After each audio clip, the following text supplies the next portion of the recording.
guys, Dylan here. Welcome back to another action figure review, and today we're reviewing the Marvel Legends Nemesis Build-A-Figure Wave Gambit, because he was the only one that actually looked a little interesting. I love X-Men, but I don't know who Nemesis is, and I already have a bunch of Wolverines. I would love that Cyclops if it was just a normal X-Men Cyclops. And yeah, but the real questions we need to answer today is who is Gambit, what is Gambit, and why is Gambit? We'll answer those questions right now.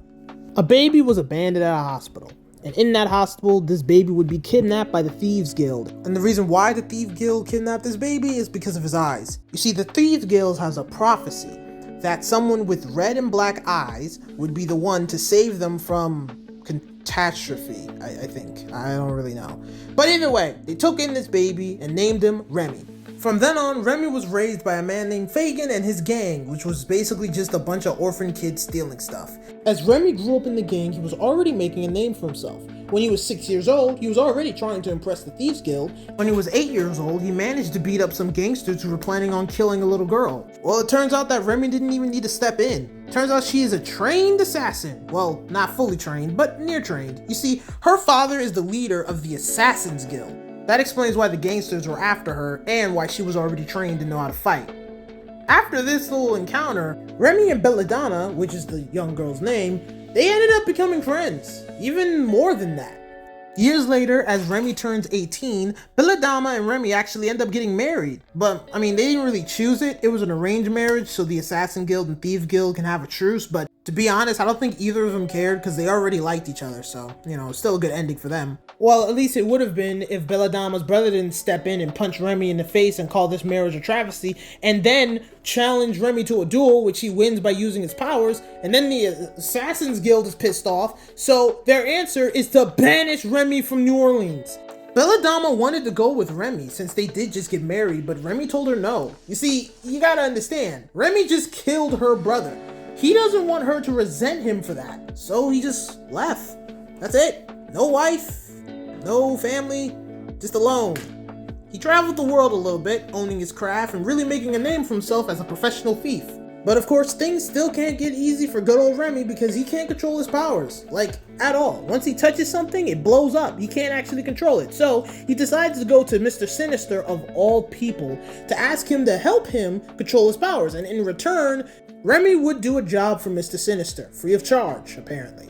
And so Mr. Sinister agrees. And of course, he does find a way for Gambit to control his powers by doing freaking brain surgery on him. After that, Remy actually started taking up the name Gambit as he worked with Mr. Sinister to repay his debt. And finally, Remy begins to prepare his final mission by gathering up a bunch of mutants to apparently raid a facility at Mr. Sinister's orders. Yeah, well, it turns out that this raid ended up being a freaking massacre. Does anyone remember the mutants known as the Morlocks? You know, the mutants that live under the sewers, creating their own little society? Yeah, they were sent there to kill all of them. The thing is, Gambit didn't know about this. In fact, he was pissed off because he's not down for this. So he actually tried to fight the people he recruited, but, you know, one of them was Sabretooth, so Sabretooth just stabbed him and left him for dead. He was able to get up, but when he did, the massacre was already halfway done. They were just killing everybody. Remy did try to save some people, but the only person he was able to save was a mutant child. After that, Remy just walked away, man. He was sick to his stomach. He hated the fact that he was even a part of this. With little to no options, he decides to return back to, you know, being a normal thief. He breaks into an art gallery to start stealing some paintings, but little did he know that his life would change forever, because the legendary X-Men Storm, who for some reason has been changed into a child, was falling and landed right into a pool. Now, I would explain what the hell's going on with Storm, but honestly, it's not really that important to the story. But what is important is that when Gambit realized she's being chased by some weird mutant, he steps in and helps her. And through helping her, you know, transform back into an adult and do all that stuff, he becomes an honorary X-Men. And the rest is history. And to finally explain why Gambit is like this is actually from the Age of Apocalypse story where someone messed with time and killed Charles before he was able to rebuild the X-Men. Because of that, Apocalypse was able to rise up and take over the world. And so Gambit, who somehow hasn't been changed even though the timeline has, was sent to correct the timeline and defeat Apocalypse before it's too late. And yeah, let's just get into the action figure review because this was way too fucking long. It really. The paint and sculpture in this action figure is absolutely pretty cool. Don't get me wrong, I always loved the original design for Gambit, but this design just I don't know, it just got that flair, you know? It's a suit that he normally would never wear, but it just makes it cooler because it's like, all right, if he's wearing this, then there's a real problem. There's something real going on. But yeah, I really do like it. You know, I like the brown, the blue. I like the detail on his face. The cape is crap. I don't know why they keep doing this, Hasbro. Like, why are you doing this? But everything else looks pretty nice. I really just like the design. Now, at first, I did think that this was just like a retooling, but you know, I think this is like a full new scope. The reason why I think it's a retool is because the ankles and the feet, like the whole lower leg area is like completely different. And the upper body seems like it's a retooling as well, but in a way where, like, if it is, I can't honestly tell. And like I said before, the face looks amazing. It's hard to see it, but he does have the black and red eyes, so it looks pretty nice. For accessories, it comes with one open hand that looks like it's supposed to use a card in there, but he doesn't have any cards, which is weird. But, you know, it looks pretty nice. Pretty cool. And for his other accessory, he comes with a very, very, very, very good grip hand. And the reason why I say very good is because he comes with his legendary staff, which should be showing up right now. Right this second. Like, right now. You know, the very thin staff that they use all the time with different plastic, and it's always slipping out of the character's hand, which I wish they just fixed, for the love of God. I fixed mine by just replacing it with a DC Multiverse, but yeah.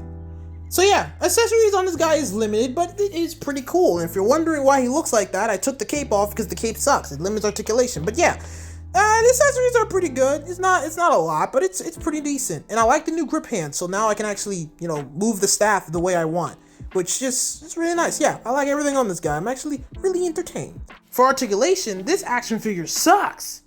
If you have the red cape on. If you take it off, then it's actually really good. Which brings me to my next question. When will they learn that plastic capes will never be okay? Seriously. Like, dude, I'm gonna give him a cloth cape, but all honestly, man, it sucks, man. The articulation of this guy is great, but I just hate the fact they're still doing the plastic capes. But all jokes and anger of plastic capes aside, the articulation on this guy is actually really good. You can get him into a lot of poses. You know, got the butterfly joints. You know, everything just moves real nice. I actually didn't have to modify anything on this guy, which is another W, because it's been a while since I actually had to modify an action figure, especially when it comes from Hasbro. So keep it up, man. I'm glad. Now I don't have to modify him. I mean, one day I probably will, because knowing them, something's gonna break soon. But you know, now that I don't have to, it's pretty good. It's pretty easy. But yeah, articulation on this guy is great. You can get him in a lot of poses, and I'm glad you can, because it's Gambit. Gambit fights, man. You got Gambit fights. I'm running out of material.